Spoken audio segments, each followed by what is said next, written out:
Em Terra Nostra, Maria comenta nostalgicamente com o marido sobre como as filhas estão vivendo independentes na cidade grande e distante. Apesar de todos os pesares e dificuldades, casaram-se relativamente bem e parecem genuinamente felizes. O marido demonstra clara descrença cética, mas a esposa completa esperançosa. Sabe o que o Matteo me contou reservadamente hoje? Que ele e a Rosana estão tentando ativamente ter um filho. Parece que eles finalmente se entenderam de verdade. Gumersindo, no auge do machismo típico da época, sugere grosseiramente uma competição de quem vai engravidar primeiro. Maria, completamente ingênua, responde animada. Você está absolutamente louco para ver uma criança correndo nessa casa. Não é mesmo, Gumersindo? Ele rebate rudemente. Se for homem, obviamente. Quero neto macho forte, Maria. Pelo menos um varão, já que você não foi capaz de me dar um filho homem sequer. A esposa retruca corajosamente à altura. Ou talvez você não tenha buscado o suficiente ou da maneira certa. Eles desconversam rapidamente para não continuar a discussão constrangedora. Matteo entra cansado e Gumersindo pergunta preocupado sobre Bartolomeu. Ele responde aliviado que o homem está melhorando progressivamente. A senhora o convida calorosamente para jantar. Mas ele diz que está completamente sem fome, extremamente cansado. Pede sinceras desculpas e vai se deitar imediatamente. O casal se preocupa seriamente com a possibilidade dele pegar a terrível febre. Rosana questiona impacientemente a irmã sobre o marido chegar tão tarde, e ela diz que é absolutamente normal, pois ele sempre se encontra demoradamente com os amigos bacharéis influentes. As duas conversam longamente sobre as futilidades das esposas burguesas que ficam em casa desocupadas e constantemente preocupadas com os maridos ausentes. Seguem esperando pacientemente Augusto para finalmente jantar.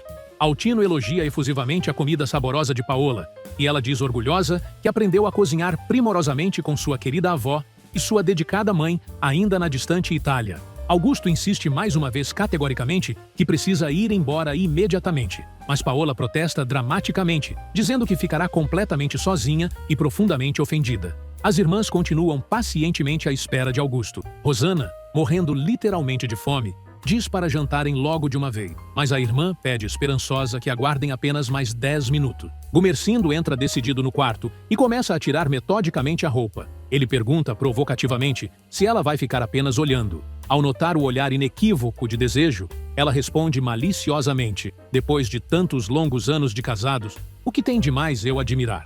Ele pergunta surpreendido se ela quer apagar as luzes. Ela diz decididamente que não.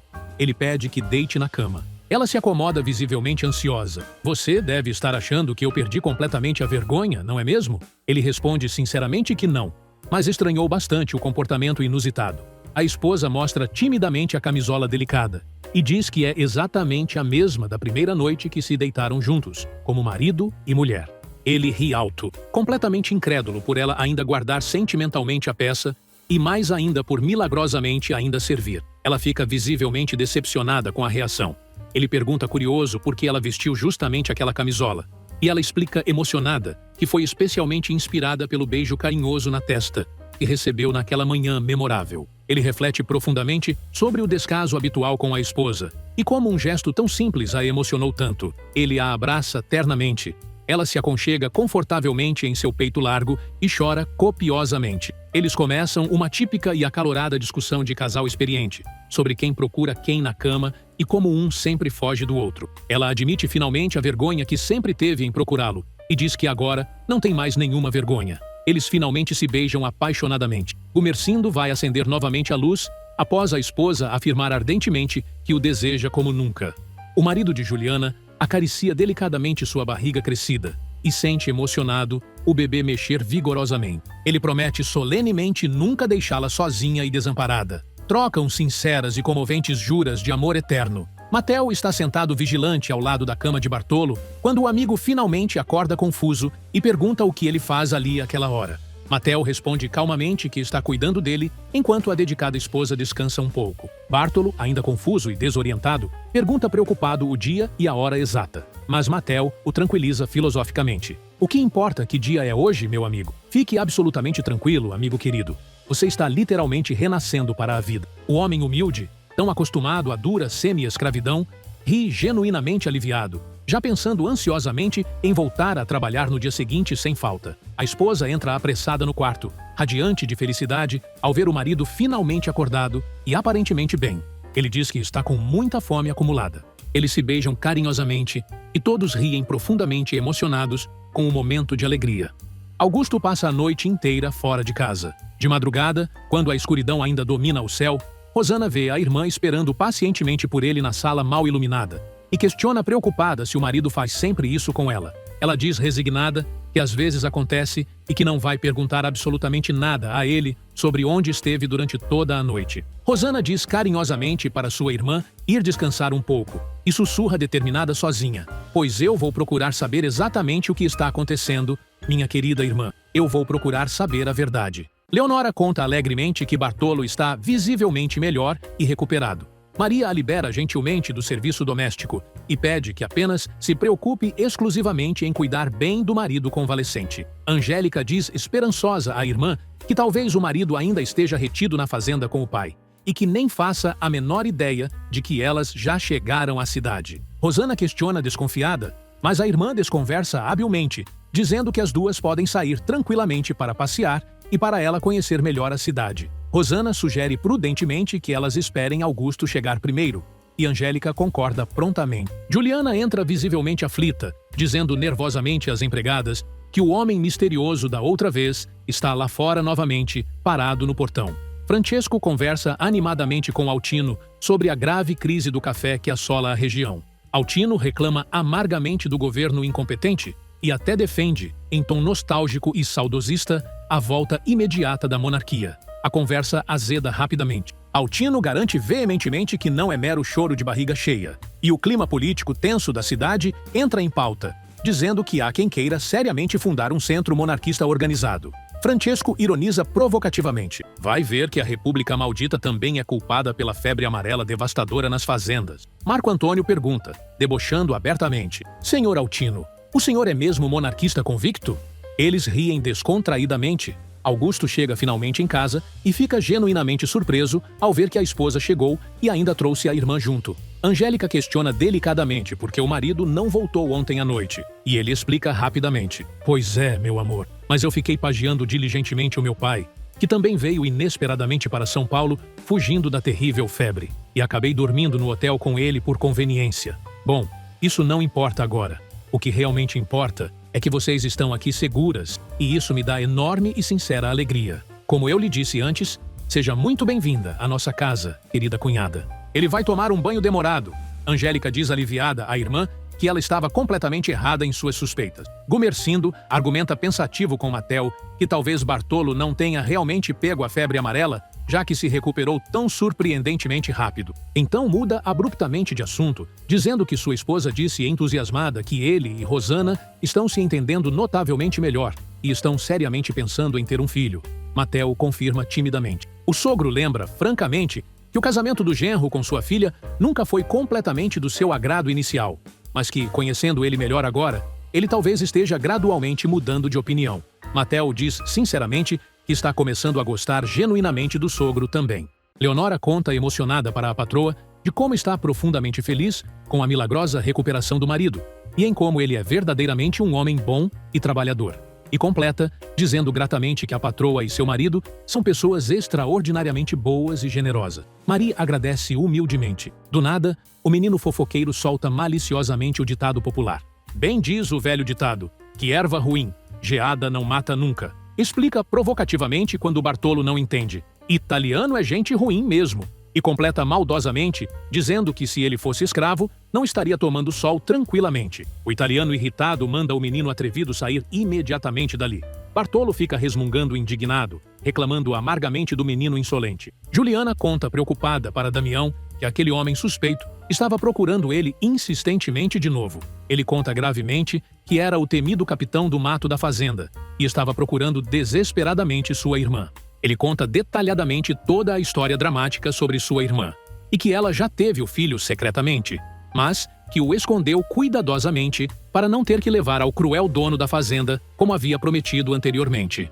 Nesse momento tenso, Antenor surge inesperadamente no portão, como uma aparição fantasmagórica. Damião diz corajosamente que vai ter que enfrentar definitivamente aquele diabo. Damião insiste categoricamente que não sabe nada sobre o paradeiro atual de Nana, mas Antenor continua absolutamente sem acreditar, mas não diz claramente por que a procura com tanta insistência. Ele se incomoda visivelmente quando Damião o chama depreciativamente de feitor e pede firmemente que nunca mais o chame assim, nem de capitão do mato. Juliana surge silenciosamente atrás de Damião. Antenor se incomoda notavelmente, mas diz que veio completamente em paz e pede respeitosamente privacidade. Antenor fica profundamente intrigado com Juliana e conta surpreso a Damião que ele foi mandado embora definitivamente da fazenda por causa de um italiano misterioso que veio com ela no mesmo navio. Damião desconversa nervosamente e pergunta novamente insistente o que ele quer saber exatamente da Nana. Ele diz que quer sinceramente saber se ela está bem e saudável, e se teve o filho com segurança, se é menino ou menina. Damião comete a burrada fatal de responder instintivamente, e Antenor diz imediatamente que ele tem obrigatoriamente que dizer onde Nana está escondida. Damião corajosamente responde desafiador: "Quem vai me obrigar a falar?" Antenor responde calmamente: "Eu não vou lhe obrigar, Damião. Nem posso fazer isso legalmente, não é mesmo? Mas eu lhe peço encarecidamente, Damião. Onde é que eu posso finalmente achar sua irmã, a Nana?" Juliana conta discretamente à empregada que o sujeito estranho veio atrás da irmã fugida do Damião.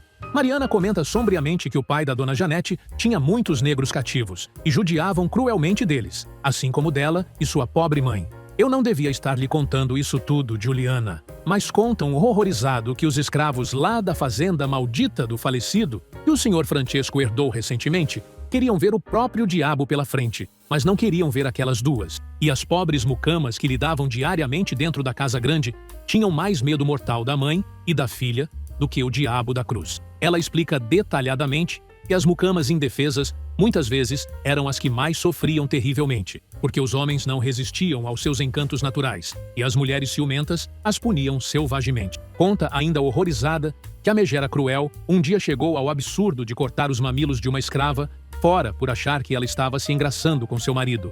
Essa conversa aterrorizante deixa Juliana profundamente assustada. A conversa tensa de Antenor e Damião continua, e o ex-capitão do mato conta admirado como Nana foi incrivelmente corajosa ao enfrentar abertamente Dona Maria, dizendo desafiadoramente que se o filho fosse homem, mandaria para ela criar pessoalmente. Damião se emociona visivelmente e diz que sabe exatamente onde Nana está escondida, mas que só vai contar para ele, se ela autorizar expressamente. Ele revela cuidadosamente que o filho de Nana é menino forte. Antenor promete solenemente segredo absoluto. Augusto diz apressadamente que precisa voltar urgentemente para sua casa, que sua mulher voltou e está com sua irmã esperando. Paola fica extremamente brava, porque ele não vai ficar nem para almoçar com ela. Rosana provoca maliciosamente a irmã ao perceber claramente que o marido dela ainda não voltou, questionando ironicamente a ingenuidade patética da irmã. Ela diz categoricamente que homem não presta mesmo. Angélica rebate defensivamente, dizendo que o italiano dela também não vale nada. Rosana engole seco e concorda amargamente. "Não, nem o meu italiano maldito." Altino vai almoçar tranquilamente com Paola no lugar do filho ausente e tenta diplomaticamente lembrá-la de que ela não é a mulher oficial legítima. Paola, afrontosa e desafiadora, diz: "Eu não preciso de papel nenhum para ser mulher de verdade do seu filho na cama." Na casa de Angélica, o almoço constrangedor entre ela, o marido e a irmã é visivelmente tenso, sempre com Rosana provocando maliciosamente o cunhado desconfortável. Enquanto Paola e Altino tomam calmamente um vinho italiano encorpado, ele pergunta curiosamente sobre a vida atual dela. Ela desconversa habilmente e diz que não vai aguentar muito tempo essa vida dupla com Augusto, pois sofre terrivelmente de ciúmes doentios com a outra. Altino tenta pacientemente tranquilizá-la, lembrando firmemente que fez um acerto comercial com o pai dela e que ela tem obrigatoriamente que cumprir sua parte do plano acordado e não criar problema desnecessário. Paola, enfurecida e descontrolada, diz ameaçadoramente que mata a maledeta miserável se a pegar algum dia. Juliana confessa preocupada a Francesco sua crescente preocupação com Damião e o tal sinistro capitão do mato, que tem o procurado insistentemente. Francesco desdenha inicialmente o termo, mas percebe gradualmente a gravidade da situação. Maria pergunta respeitosamente ao patrão se ainda precisa dos serviços de Damião, pois ele pediu educadamente permissão para dormir fora esta noite. O patrão permite tranquilamente. Juliana diz emocionada que passou a tarde toda inteira pensando na boa pessoa extraordinária em que o sogro é. Eles conversam longamente sobre seus queridos pais e em como ele adorava profundamente o amigo falecido. Juliana fica visivelmente triste ao lembrar da morte trágica dos pais e relembra detalhadamente o momento doloroso. Francesco a tranquiliza paternalmente e diz que ela é como se fosse verdadeiramente sua filha legítima, Marco Antônio chega inesperadamente e fica notavelmente enciumado, mas aceita relutantemente porque Juliana está apenas com seu pai. Rosana continua questionando implacavelmente a irmã sobre a demora suspeita do marido em chegar. Mas ele chega tranquilamente, como se não tivesse feito absolutamente nada errado. Rosana pergunta casualmente sobre Altino, e ele diz que o pai ficou em uma importante reunião política. Augusto pergunta irritado quando Rosana vai finalmente embora. Ela diz sarcasticamente que quando passar completamente o perigo da febre, e ele torce sinceramente para que seja muito logo. Na casa elegante de Francesco, o tema polêmico italianos e imigrantes volta animadamente à mesa. Falam detalhadamente da Lei Áurea histórica, da complexa transição do trabalho escravo à imigração europeia, do presidente do estado Campos Salles pedindo urgentemente crédito para trazer 60 mil imigrantes para trabalhar na lavoura. Marco Antônio comenta inteligentemente que a Lei Áurea não foi fruto da bondade imperial, mas sim da própria luta heróica dos negros. Janete reclama preconceituosamente que agora São Paulo está completamente cheia de italianos barulhentos e que parece que a cidade é exclusivamente deles. Francesco retruca orgulhosamente que eles estão em toda parte trabalhando honestamente. Também se comenta preocupadamente a saúde notoriamente frágil do presidente Prudente de Moraes e os boatos persistentes de que o vice, Manuel Vitorino, acaba assumindo brevemente, e, por baixo do pano, o rumor perigoso dos monarquistas que cogitam secretamente arranjar sarna para se coçar.